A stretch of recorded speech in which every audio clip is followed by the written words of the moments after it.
Mas, bom, vamos continuar, porque tem uns assuntos, né? Lorena está voltando aí para mediar mais uma mesa, né? Lorena, de Secretariado Arquidiocesano de Liturgia, lá de Belo Horizonte.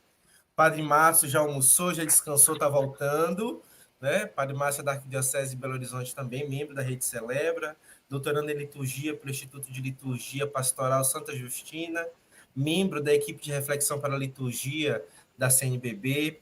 Padre Danilo, que também é da Arquidiocese de Belo Horizonte, professor da PUC Minas, membro da Rede Celebra, e a irmã Penha, discípula do Divino Mestre, participou da elaboração do ofício divino das comunidades, fez a sua dissertação sobre o ofício divino das comunidades. Obrigada, Leandra. A gente vai seguir aqui, né? Eu acho que a gente não pode deixar de ressaltar que riqueza de maratona, quanta conversa boa sobre questões fundamentais para a vida de todo o povo de Deus, quanta gente boa partilhando os frutos da sua experiência, do seu empenho de estudo, do seu empenho de comunhão com a igreja. Dom Jerônimo ressaltava que é um momento histórico, né? E realmente nada mais justo e necessário para a gente celebrar essas bodas de diamante da Sacrosanto. Principalmente porque todo o processo que frutificou na Sacrosanto e que continua é o que nos permite, como povo de Deus, estar conversando e refletindo sobre isso hoje, né? Então, nós seguimos maratonando com aqueles que estão aqui neste momento, interagindo pelo chat, com aqueles que vão maratonar depois, porque tudo isso está sendo registrado. E Paulo dizia que os atletas, eles se impõem uma disciplina no estádio e todos correm, mas um só vai conquistar um prêmio, é um prêmio corruptível. Nós buscamos uma coroa incorruptível. A gente corre, mas não sem uma meta, sem uma perspectiva, e por isso a gente está aqui nessa maratona, né? Então, a nossa roda vai continuar essa dinâmica. A gente vai ter um momento para cada um dos assessores, depois um momento para a gente conversar, também com as perguntas do chat. O Padre Márcio ele vai introduzir esse assunto, né? Tomando a relação da liturgia e revelação, a palavra de Deus, e a noção de palavra de Deus aplicada à liturgia. Depois o Padre Danilo vai tratar dessa relação entre escritura e liturgia, e a Penha vai falar um pouquinho para a gente da palavra como modalidade, né, de celebração litúrgica. Então, a gente pode começar essa conversa, Padre Márcio. Obrigado, Lorena. É um tema apaixonante, assim, a gente vem de escutar a respiração dos mosteiros, que é o respirar da palavra de Deus, né?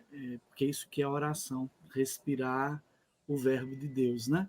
Então, acho que é muito apropriado que a gente saia da mesa das monjas e monges e passe agora a falar dessa relação entre liturgia e palavra de Deus. E aí eu já começo fazendo uma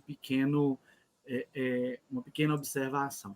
Mas antes, Lorena, a gente vai ler o número de Sacrosanto Contílio, né? Você pode ler para nós? Eu vou colocar aqui, porque a gente sempre tem uma referência na celebração litúrgica.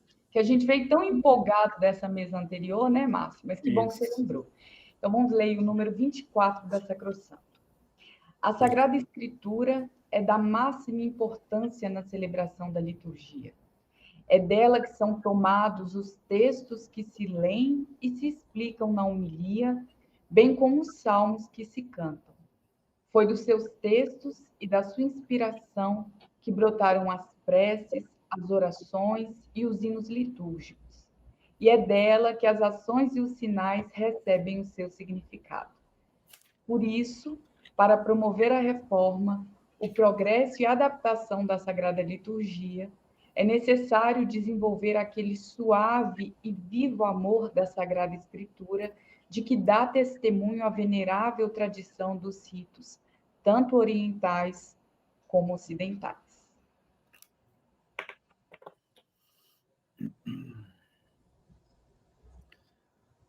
Obrigado. É que a gente precisava desse número porque eu queria começar lembrando uma das minhas primeiras aulas com o professor Bonaccorso. O Marlon mais cedo citou ele, e ele começava a aula de introdução à liturgia dizendo assim, que a primeira coisa que a gente tem que fazer é desassociar Bíblia de Palavra de Deus. Ele provocava a gente assim, né? Porque a gente geralmente, quando fala de Palavra de Deus, pensa na Sagrada Escritura, né? E por que a gente precisa, num primeiro momento, dissociar, não é? Para depois usar tranquilamente, inclusive como sinônimo, né? A introdução ao lecionário, no número 2, ela diz assim, olha, nós vamos usar aqui Palavra de Deus e Sagrada Escritura como sinônimo. Né? Mas Palavra de Deus não é necessariamente, ou em primeiro lugar, a Sagrada Escritura, ele dizia. Por quê? Aí a gente precisa, antes de tomar esse número 24, a gente precisa ir lá no número 5 da Constituição Litúrgica, porque ali onde se vai falar do que seja a liturgia, a primeira coisa que os padres conciliares vão dizer é que a liturgia se insere em um movimento que Deus faz de mostrar-se, mostrar sua face, de vir ao encontro das pessoas, porque ele deseja que as pessoas o conheçam, cheguem ao conhecimento da verdade, o conheçam, não é? Então, os padres conciliares vão ler a liturgia no âmbito do movimento de Deus se autocomunicar, mostrar sua face, não é? Entrar em diálogo, a gente pode usar essa imagem, com o ser humano. E aí isso vai se chamar revelação. E é nesse sentido que a gente, em primeiro lugar, usa a expressão palavra de Deus. Quando a gente escuta a palavra de Deus, a expressão palavra de Deus, a gente deve ter consciência de que estamos falando de Deus que vem ao encontro do ser humano para conviver com ele, não é?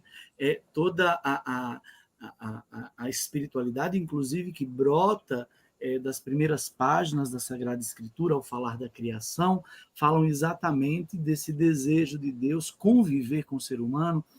A interpretação judaica das primeiras páginas do livro do Gênesis vai dizer isso. Deus construiu o mundo como uma casa na qual pudesse encontrar o ser humano para dividir com ele sua palavra. Cria o mundo para isso, para ter um interlocutor. E essa interlocução que é um diálogo que se faz como experiência de aliança. Então, quando a gente fala de palavra de Deus, nós estamos falando, em primeiro lugar, disso. Deus que quer dar-se a conhecer. Agora, nesse processo de dar-se a conhecer, a nossa tradição, que brota da tradição de Israel, né, que está conservada na Sagrada Escritura, reconhece etapas nesse processo de Deus vir ao nosso encontro para entreter-se, viver conosco, não é? E a liturgia precisa ser compreendida dentro desse processo, não é?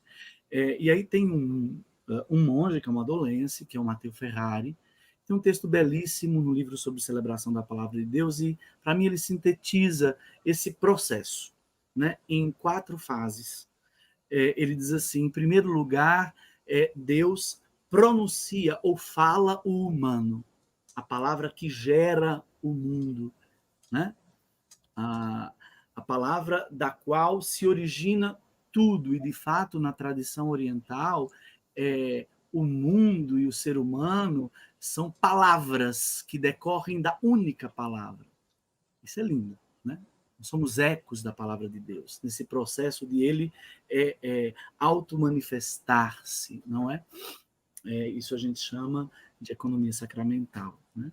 Então, primeiramente, quando falamos de palavra de Deus, pensamos no Deus que cria, que gera, que transborda, que se expõe, não é?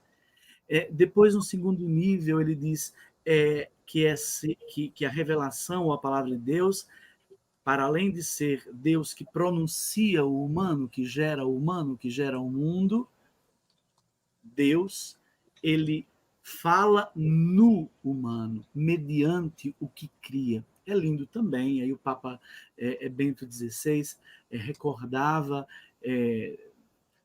do antigo modo de se falar da criação como primeira escritura. O mundo é a primeira escritura. O mundo é a primeira escritura. A Penha deve lembrar o salmo qual que é, eu não lembro qual que é o salmo, mas aquele que diz uma noite conta a outra noite a sua mensagem, um dia a outro dia comunica a sua notícia, sem boca, né? Então, a criação, ela fala, pronuncia, manifesta Deus que vem ao encontro do humano. Então, revelação é Deus que pronuncia o humano, Deus que se revela, se mostra no humano.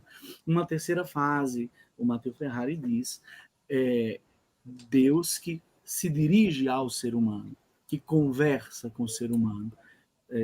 Santo Irineu dizia que se entretém com o ser humano, né? Porque Santo Irineu entendia que aquele que descia no paraíso para estar com Adão era Cristo Verbo, para brincar com ele. É linda a imagem também, né? Então, Deus, falar de palavra de Deus é falar já desse movimento de encontro entre o ser humano, né, e a palavra. E, por fim, último momento, Deus que se faz humano. Então, Deus pronuncia o humano, gera o humano, né? Fala no humano, conversa com o humano e chega ao máximo, se torna humano. De modo que Sacrosanto Concílio 5, então, vai falar, não é, que de muitos modos Deus falou, né, até que chega o momento de mostrar-se na face do seu Filho, né, de modo que a humanidade do Verbo se torna causa da nossa salvação. Embora o texto oficial fale de instrumento, mas a noção é de que Deus causa a nossa salvação mediante o humano, a humanidade, não é assumida no ventre da Virgem Maria. Né? E aí a gente lembra do advento, não tem jeito. Né? Então, vejam que a perspectiva de palavra de Deus é a perspectiva de revelação, e falar de revelação é falar de relação, falar de relação é falar de encontro, e falar de encontro é falar de aliança. Por isso, então, vejam, cai por terra certas distinções que a gente costuma fazer, não é? Ou certas reduções que a gente costuma fazer, dizendo da palavra de Deus simplesmente como escritura. E aí a Dei Verbum vai ser muito clara em falar que a experiência da palavra de Deus, ela nasce da escritura e da tradição. E a tradição nada mais é do que passar à frente nos encontros que os homens e mulheres fazem, essa experiência do encontro de Deus conosco. Não é? Bom, então, a palavra de Deus tem a ver, em primeiro lugar, com esse acontecimento. Deus nos procura, Deus nos quer, relacionando-nos com Ele, Deus quer fazer comunhão conosco, quer que nós entremos em comunhão com Ele. E quando isso se dá, nós vemos o seu rosto e nós o falamos com muita propriedade, porque essa palavra se faz carne.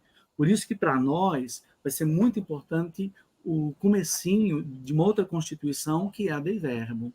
Né? A Dei Verbum começa dizendo, olha, aquele que nossos olhos viram, aquele que nossas mãos apalparam, o verbo da vida, a palavra de Deus, é esse que nós anunciamos, não é?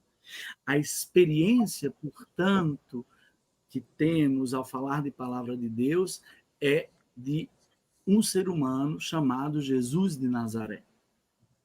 O verbo da vida que pode ser percebido, tocado, cheirado, visto, abraçado, né? Então, isso é fundamental para a gente compreender a relação com a liturgia e depois a relação entre liturgia e escritura. Porque essa experiência originária, a gente diz, né, da palavra de Deus, de gerar o humano, de falar por meio do humano, de conversar com o humano e se tornar humano, isso acontece quando a gente celebra, através dos ritos que nós realizamos. Por isso, tem liturgista francês que diz assim: quando a gente fala, por exemplo, da missa, dividindo a missa em liturgia da palavra e liturgia sacramental, liturgia eucarística, ele diz assim: olha, isso a gente faz, mas tem que ter cuidado, porque toda a liturgia é da palavra. A liturgia inteira é a manifestação da palavra de Deus no humano, no encontro de uma assembleia, não é, de irmãos e irmãs que permitem à humanidade de Jesus manifestar-se, sendo que ela é a concretude desse revelar-se de Deus a nós. Então, a liturgia, seja ela qual for, é sempre uma experiência da revelação divina, é sempre uma experiência da palavra de Deus, né? Por isso, todo cuidado que a gente tem que ter, a gente vai aprendendo isso aos poucos, com o jeito como a gente fala, não é? Por exemplo, quando nós usamos o termo mesa da palavra, falando do espaço sagrado, por exemplo, a gente não pode pensar que se está falando do ambão, mas do altar. No altar sobre o qual vai o livro dos evangelhos, o altar no qual aquilo que vemos e ouvimos, né, poderá ser degustado, né, na relação fraterna e filial que se estabelece ao nos aproximar da mesa e compartilhar do mesmo pão e do mesmo cálice. Essa é a experiência da palavra de Deus que a gente faz, né? Então, é muito importante essa primeira compreensão de que a liturgia, em relação à palavra de Deus, é um momento, o último momento, diria o Marcilli, Salvatore Marcilli, porque é o momento no qual todas as gerações que se seguem a partir da morte e ressurreição de Jesus, ou seja, os membros da igreja, poderão ter contato, é uma palavra bonita, ter contato, não é, com Jesus de Nazaré, morto e sepultado, ressuscitado, que subiu ao céu, não é? Então, é isso que está, em primeiro lugar, dito em Sacrosanto Concílio, por isso a liturgia não é um acréscimo à revelação, mas é um momento nesse processo pelo qual Deus se revela, se dá a conhecer, nos abraça, nos encontra. Então, essa é a primeira coisa que eu acho que precisa ficar bem clara para nós, e agora eu acho que a gente dá o ensejo para que o padre Danilo possa, então, falar. E a escritura em relação à liturgia?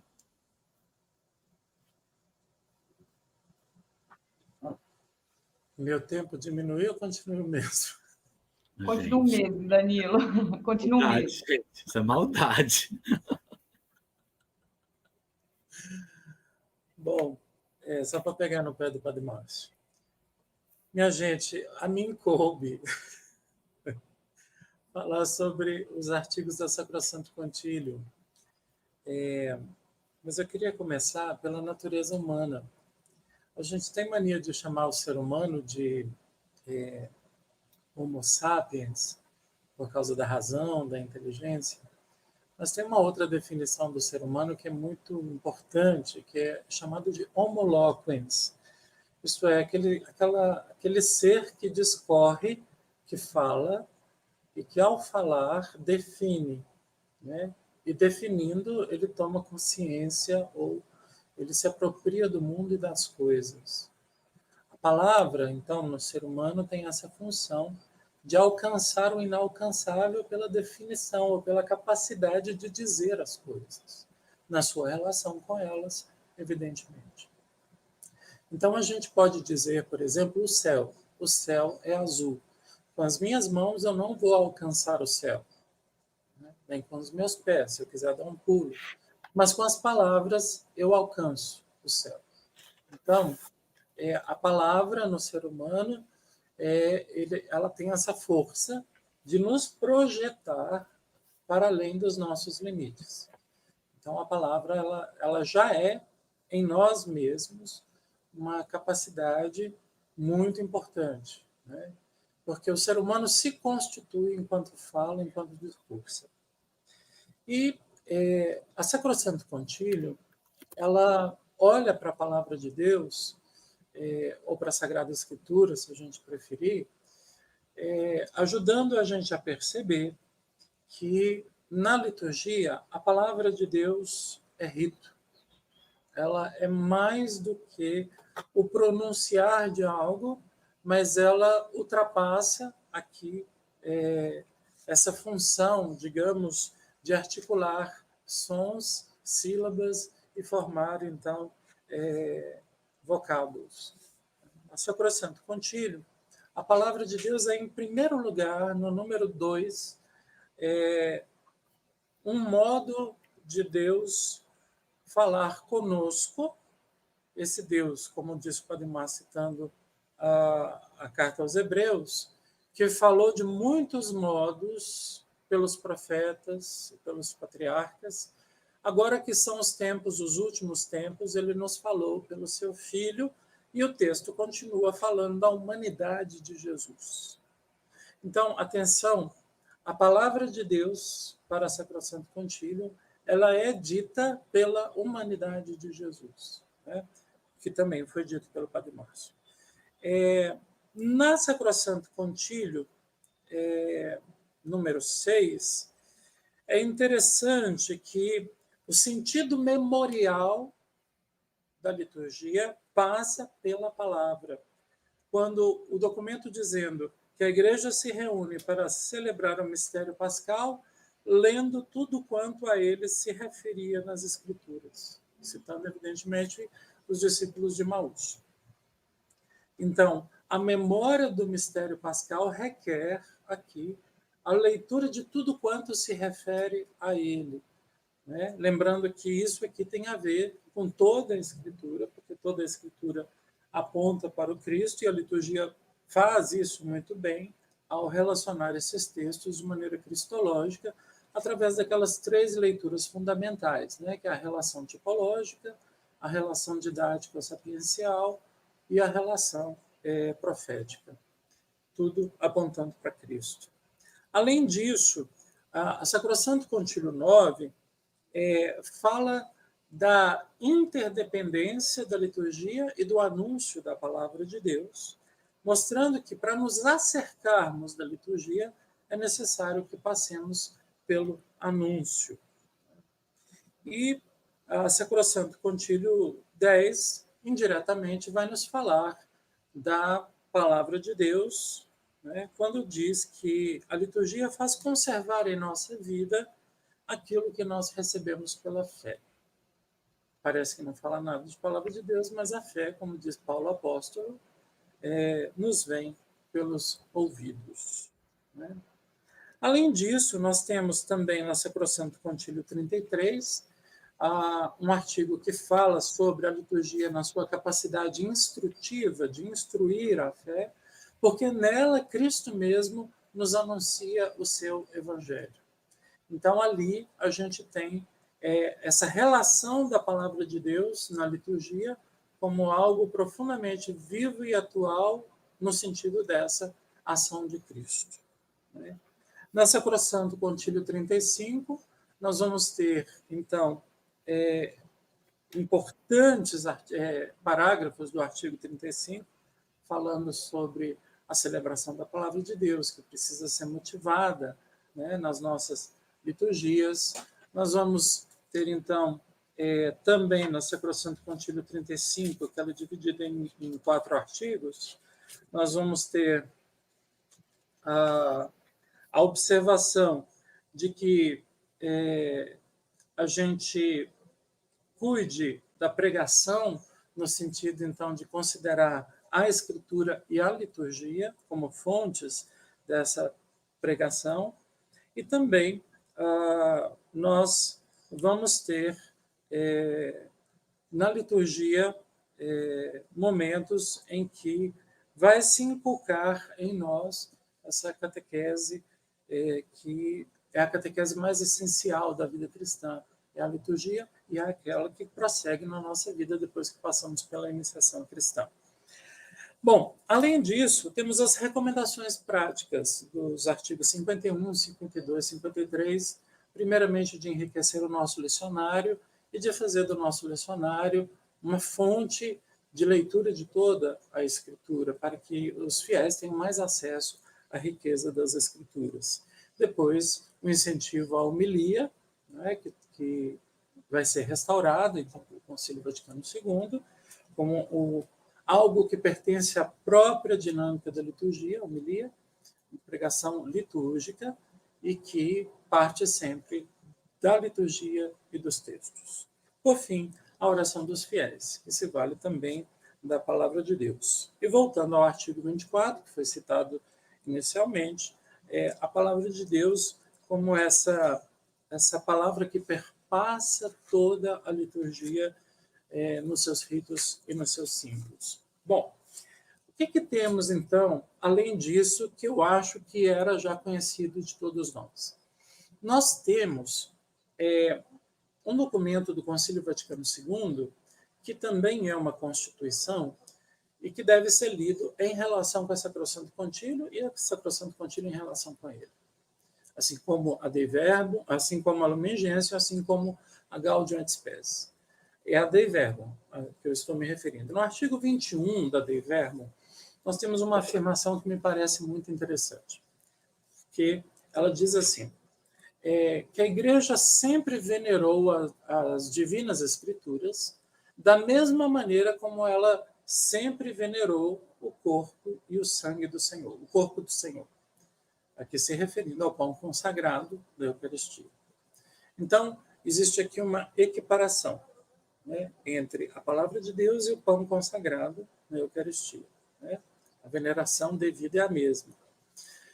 Mas continua o documento, porque nunca cessa, a Igreja nunca cessou nem de tomar e nem de distribuir a palavra de Deus, como faz com o próprio corpo do Senhor.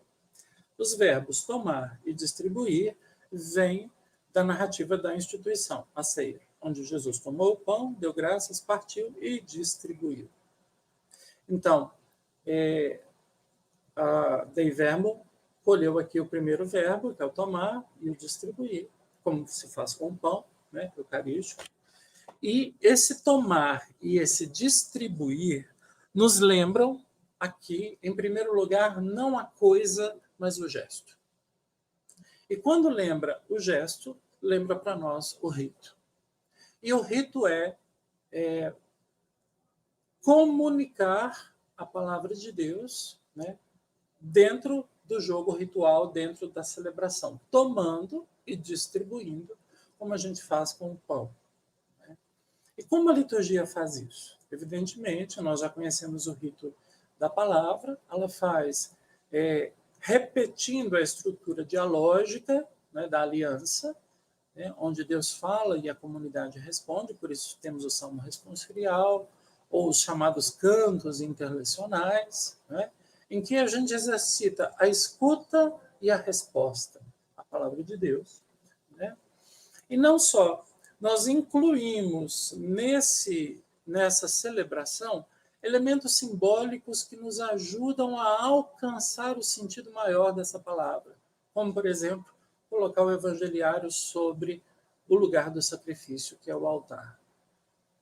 Essa palavra proclamada, ela vai ser palavra sacrificada, isto é, entregue, devotada, né, consagrada a esse povo que abre os ouvidos e o coração para acolher Jesus Cristo, palavra viva de Deus. Ela é alimento como aquele pão e aquele vinho que é colocado sobre o altar. A equivalência aqui se repete ritualmente.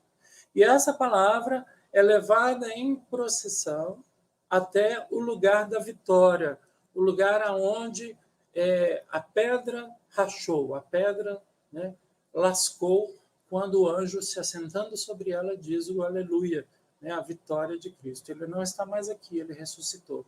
Por isso, o evangelho é essa proclamação pascal.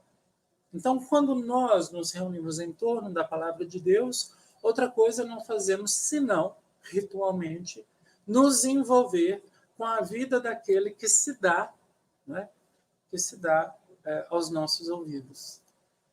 E se dando aos nossos ouvidos, ele nos alimenta com a sua própria vida, com a sua própria entrega, com o seu amor.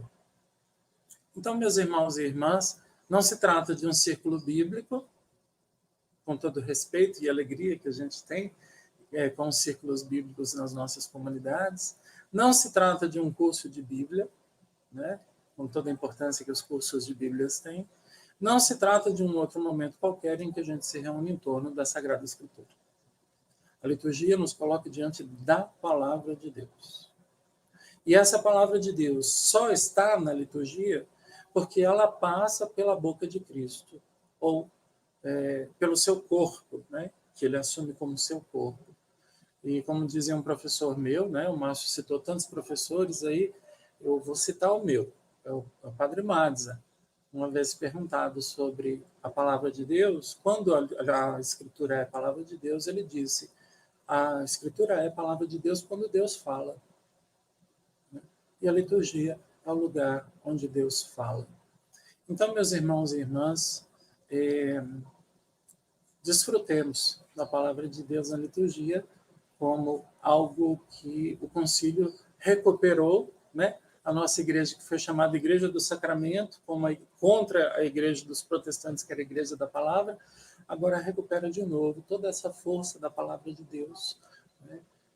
Sabendo que também a palavra tem força sacramental e também os ritos têm a força da palavra. Obrigado. Penha. Seu microfone está fechado, Penha. Precisa costurar aí, Lorena. Você vai fazer uma costura, algum ponto? Não, eu acho que é interessante a gente ressaltar essa riqueza e esse horizonte que o Padre Danilo e o Padre Márcio ampliaram para a gente, né? Às vezes a gente reduz a palavra de Deus na liturgia ou a palavra em liturgia, e aí tem um horizonte ampliado. Eu acho que a gente pode conversar um pouquinho mais sobre isso, Penha, porque o Danilo deixou exatamente a deixa para você, né? Você vai tratar para a gente da palavra como essa modalidade. Então, nós vamos continuar a escuta. Muito bom. Eu fiquei pensando que o Danilo e o Márcio e o Danilo, porque o Márcio falou antes, eles tiram a gente do lugar comum sobre a palavra e desafia a gente a andar por outros caminhos, porque a gente está muito viciado naquelas coisas que a gente repete e nem sei mais se a gente, quando repete, sabe o que está dizendo. De tanto repetir sem muita raiz, a gente vai ficando meio que... vai ficando surrada, né, as expressões. Então, acho que o Márcio e o Danilo tiveram esse sentimento enquanto eu via os dois, né? Assim, com tão pouco tempo, eles trouxeram uma coisa grandiosa. E aí, a minha parte é muito mais simples do que a deles, mas acho que tem tudo a ver com o que eles disseram, né? A gente se lembra que lá na Sacro Santo Concílio 35, lá se falou da celebração da palavra. Uma coisa que não foi imediato, a gente não obedeceu isso imediatamente depois do concílio, né? Que a celebração da palavra seria uma maneira de se celebrar o domingo, quando não se tem numa comunidade a Eucaristia, né? E isso não foi imediatamente colocado em prática, porque quando não se tinha Eucaristia, o povo não deixava de celebrar o domingo.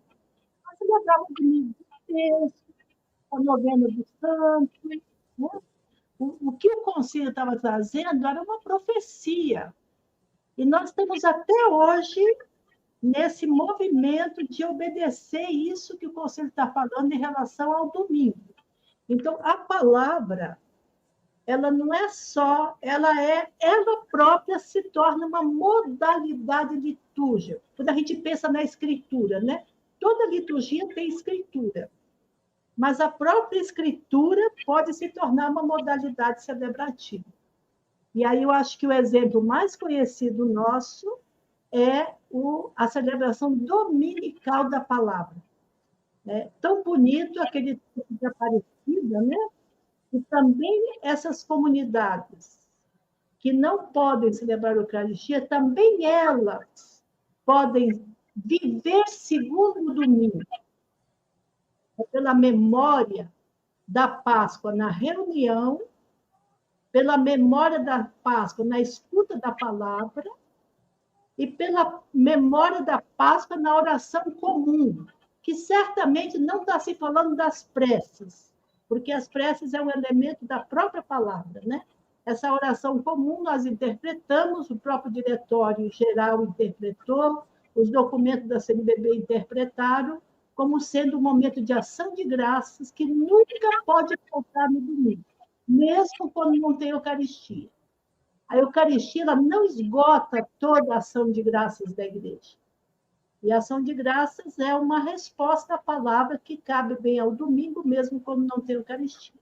Então, acho que a primeira modalidade da escritura como celebração litúrgica, eu acho que é a celebração dominical da palavra, que é o que chegou por último para nós, né?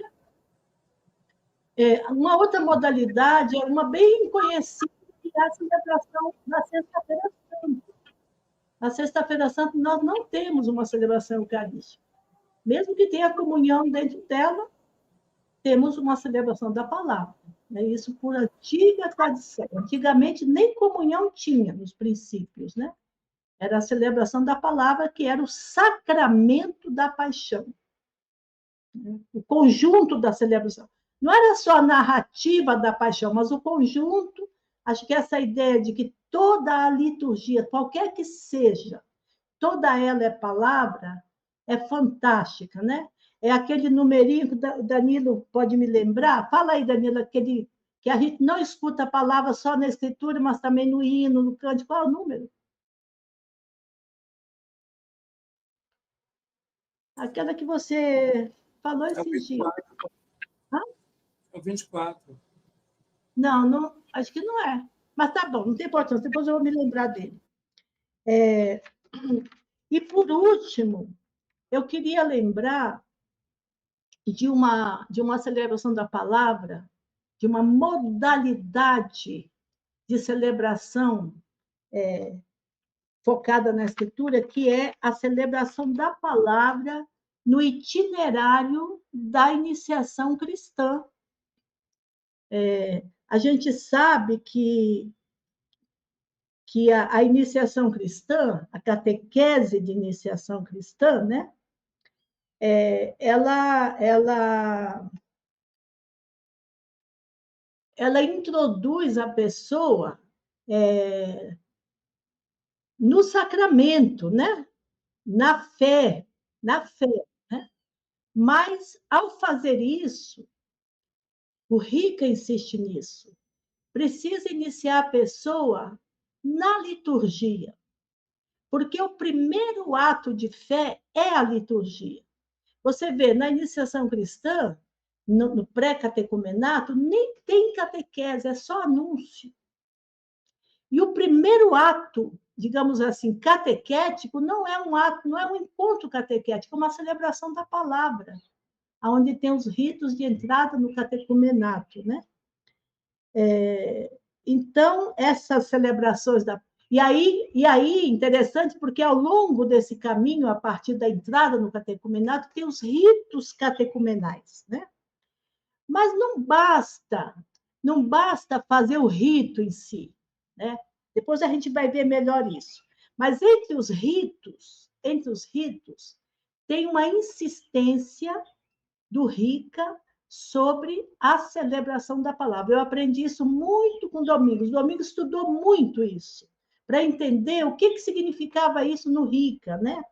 Ele chega a dizer assim que toda catequese, na sua configuração global, mesmo que ela não seja exaustiva, ela deve ser completa, toda ela se apoia nas celebrações da palavra. E a gente sabe que os ritos catecumenais, muito deles se faz dentro de uma celebração da palavra. Então, o Rica investe na celebração da palavra. E aí é maravilhoso o que ele diz a respeito da finalidade dessas celebrações. Primeiro, que é para gravar nos corações dos catecúmenos o ensinamento recebido. Então, olha aí, a força sacramental da palavra, né? O outro motivo é para saborear, levá-los a saborear as formas e as vias da oração da igreja. Porque a oração da igreja, ela nasce da escuta da palavra, né? E olha que coisa bonita, bem bonita. Para que os catecúmenos, não só os catecúmenos, os catequizandos, aqueles que estão completando a iniciação, sejam introduzidos pouco a pouco na liturgia de toda a comunidade. Então, aqui tem uma coisa muito interessante, né? Quando se fala dessa dificuldade de a gente lidar com a linguagem simbólica. Então, a celebração da palavra é uma forma da catequese dentro do processo catequético, introduzir as pessoas, mediante pequenas experiências de celebração da palavra, a lidar com essa linguagem, porque a celebração da palavra não se dá via leitura e reflexão. É toda uma ritualidade, né? Você vê, e é simples. O Rica, ele dá até a estrutura da celebração, bem simples.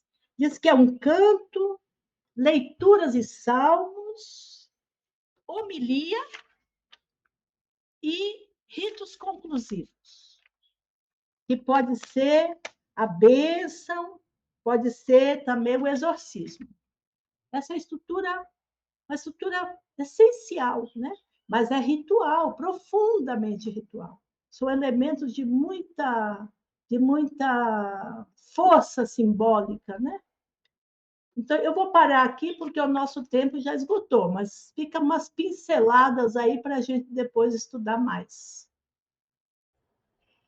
Que riqueza, Penha. Que riqueza. Muito obrigada por enfatizar para a gente a questão do RICA, né?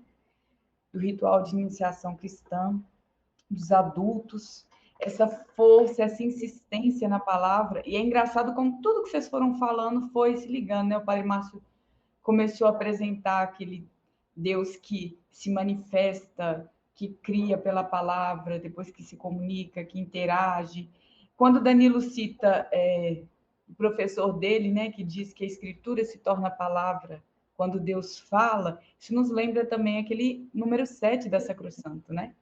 Quando a Sacrosanto fala assim, presente ele está por sua palavra, pois é ele quem fala quando se lê as escrituras na igreja.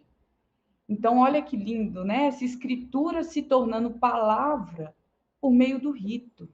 Isso que a Penha estava destacando, por meio do rito, por meio da liturgia.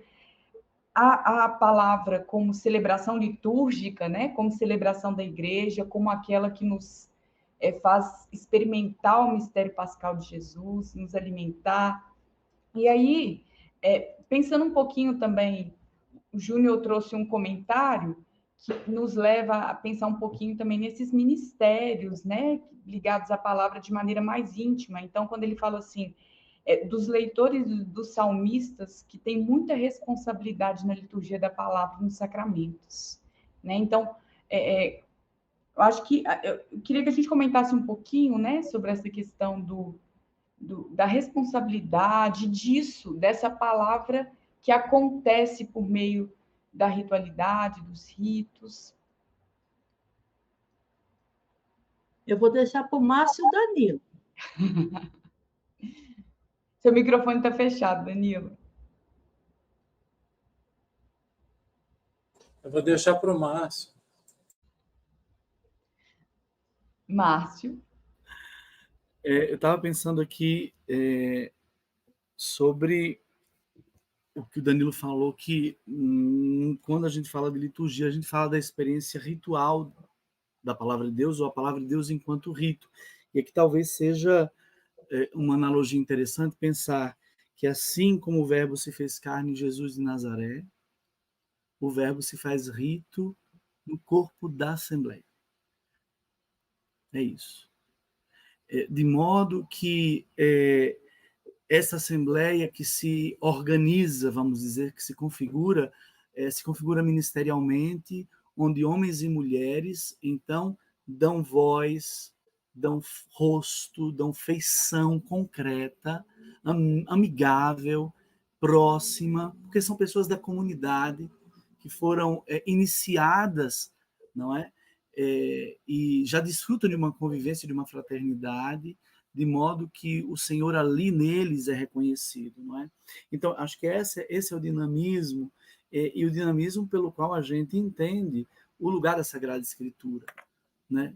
Propriamente dita, não é? Na celebração litúrgica. O Danilo lembrava o Matzah, né, Danilo? Você dizia, quando é que é a palavra de Deus? Quando Deus fala, e Deus fala para nós quando Cristo fala, não é? De modo que isso significa que quando o humano se expressa recuperando gestos e palavras de Jesus, Deus entra no campo da nossa percepção, da nossa experiência. É isso que é a palavra de Deus. É isso que a liturgia faz, né? De modo... agora, eu acho que aí o Danilo, quando dizia isso, me lembrava, me fazia pensar, na verdade, uma coisa importante também, é que o uso da Escritura, por que então? Porque Cristo leu a si mesmo, interpretou a si mesmo com a Escritura.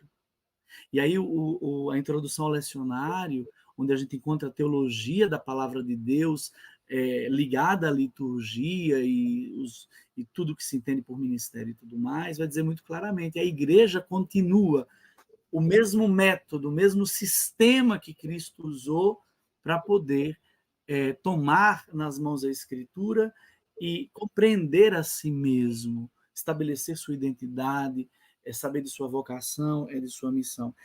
Acho que é isso que o rito faz, de modo que palavra de Deus não é um conteúdo, palavra de Deus não é uma mensagem, mas é um encontro, uma relação. Então, que tentando um pouquinho, porque no final das contas, dizíamos, tudo de alguma forma é expressão e experiência da palavra. Santo Agostinho dizia assim, quando fala o apóstolo, né, falando da leitura bíblica, o Espírito fala. Quando se canta o salmo, o Espírito fala. Quando se faz homilia, o Espírito fala. A homilia é também manifestação contextual da palavra de Deus. A oração dos fiéis também, porque a palavra de Deus gerando fruto na assembleia que a acolheu. Então, todo um dinamismo que é ritual, porque é a assembleia assumindo como seu o que é de Cristo. Paro por aqui. Tem uma pergunta para o Danilo, me parece. Então, vou perguntar, mas muito, muito importante essa perspectiva que você abre, né, Márcio? Que a palavra de Deus, a liturgia é uma relação, é uma experiência, né?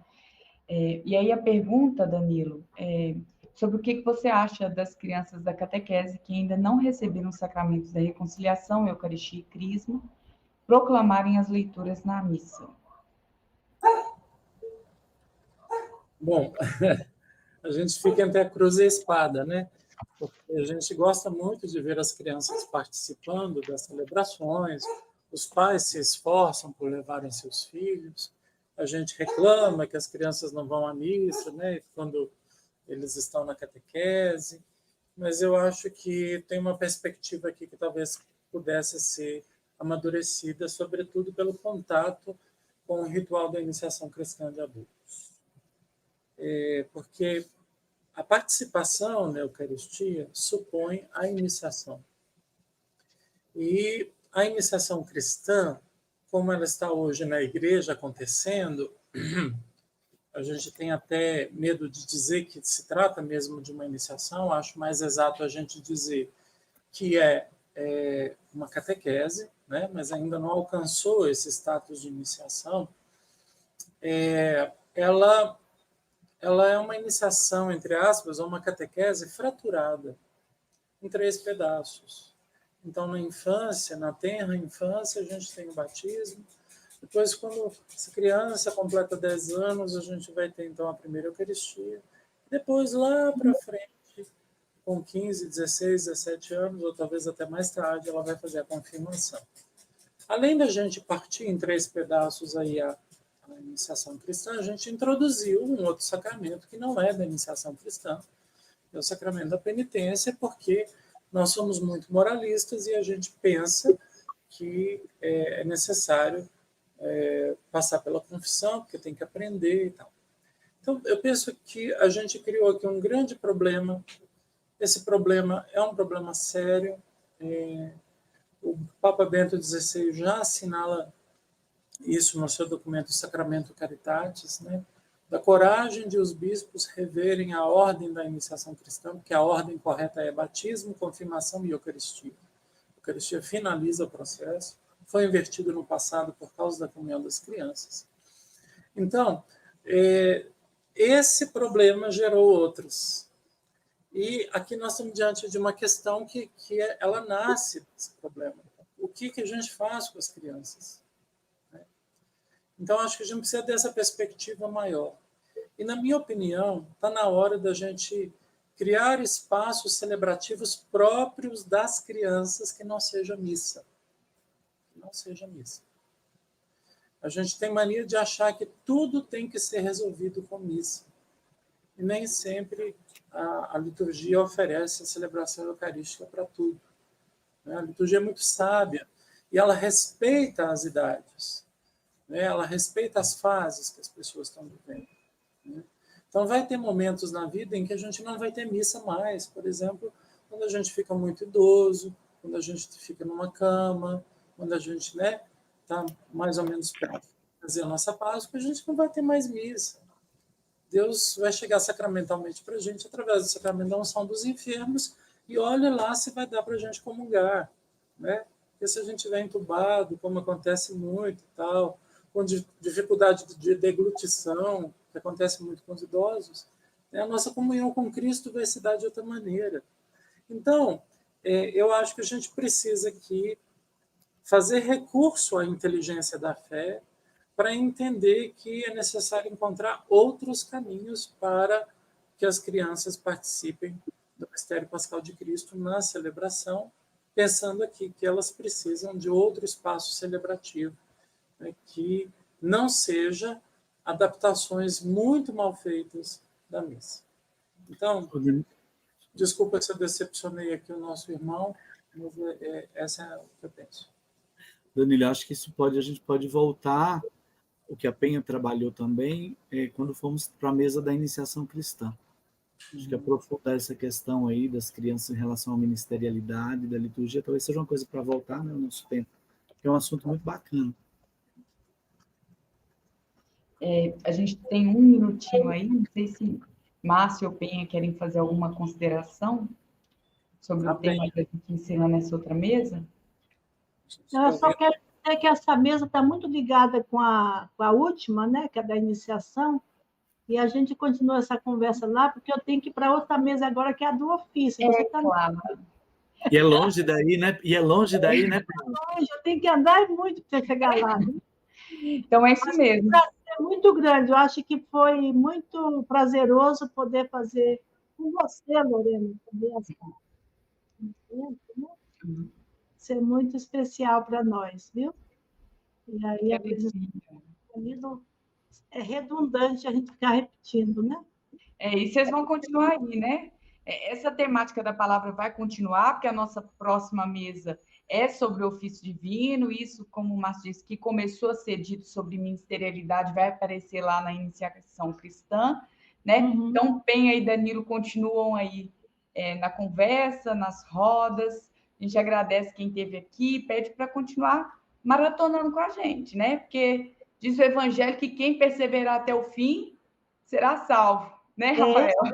Só esse vai ser salvo, viu? É só esse.